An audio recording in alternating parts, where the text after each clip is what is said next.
The first chapter of A Critique of the God Delusion by Zain Mankani critiques the first chapter in Dawkins' original work, and the author says that the entire chapter is dedicated to Dawkins' attempt at presenting Albert Einstein as an atheist. The author says that the reason why this is so important to him is that since Dawkins is trying to pit science against religion, he needs the man hailed by the West as the greatest scientist on his side. He therefore goes to great lengths to try to twist his words and suggests interpretations for them without providing any evidence for those interpretations. Let's look at what he says on the very first page of the chapter and see how superficial his scientific gaze is. He introduces one of the teachers at his school, a priest, who was drawn towards religion as a child by observing the harmony of the natural world. Dawkins proposes that his teacher was unfamiliar with Darwin's The Origin of Species, otherwise he would have been led to the view that all was produced by laws acting around us. Dawkins says Mankani doesn't bother to explain who or what produced the laws that are in turn producing everything around us, nor does he raise the question of why there are any laws in the first place. His penetrating scientific gaze simply stops at the laws and does not penetrate further. Dawkins quotes Carl Sagan saying, he says, "How is it that hardly any major religion has looked at science and concluded, this is much better than we thought. The universe is much bigger than our prophets said, grander, more subtle, more elegant.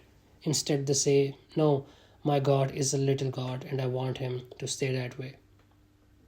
The author replies, this shows the myopic vision with which these writers approach religion, a vision that is guaranteed to result in a very partial and prejudiced view of the subject. It is embarrassingly obvious that neither Sagan nor Dawkins bother to seriously study the major religions.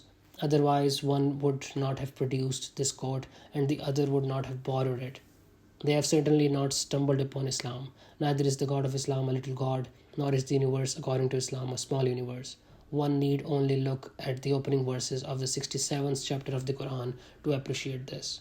He quotes the verses from the Quran, "In the name of Allah, the Beneficent, the Merciful.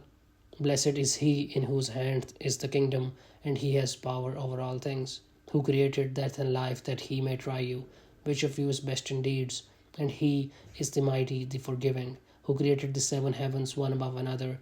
You see no incongruity in the creation of the beneficent God. Then look again, can you see any disorder? Then turn back the eye again and again, your look shall come back to you confused, while it is fatigued.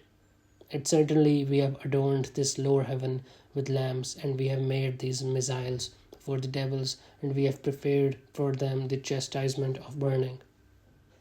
The author brings attention to the fifth verse and says that the lamps are the stars that execute light, and all the billions of stars we see in the sky are merely the lamps of the lowest heaven.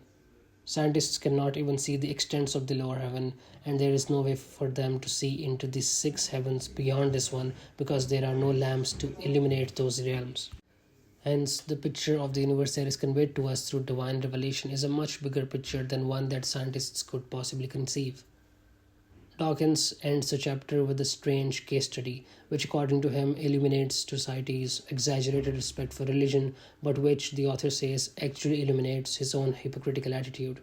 He explains how, in the aftermath of the publication of 12 cartoons of the Islamic Prophet by the Danish newspaper, two Muslim imams living in exile in Denmark traveled to Egypt with a dossier containing falsehoods about alleged mistreatment of Muslims in Denmark, as well as 3 genuinely offensive cartoons that had not appeared in the paper, and used this material to stir up mischief across the globe.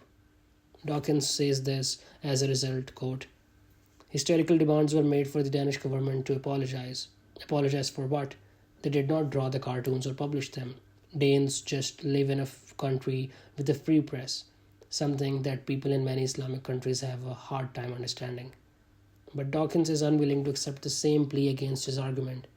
If the Danish government cannot be held responsible for the actions of Danes, why should Islam be held responsible for the actions of Muslims?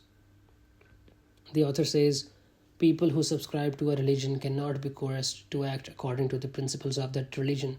They receive a moral code, but they still have free will and can decide whether or not to act according to that moral code, and this applies to all religions. If the commandments revealed to Moses proclaim, "Thou shalt not kill, thou shalt not commit adultery, thou shalt not steal," and a man of Jewish faith commits these acts, would we hold that individual to account or his religion? Similarly, if those imams gave false testimony regarding the treatment of Muslims in Denmark or what was published in a Danish newspaper, were they acting according to the principles of Islam or against them? If they acted according to the principles of Islam, then certainly one can denounce such a religion. But if they acted in contravention to the commands of the religion, then it is their personal act and only they can be held accountable.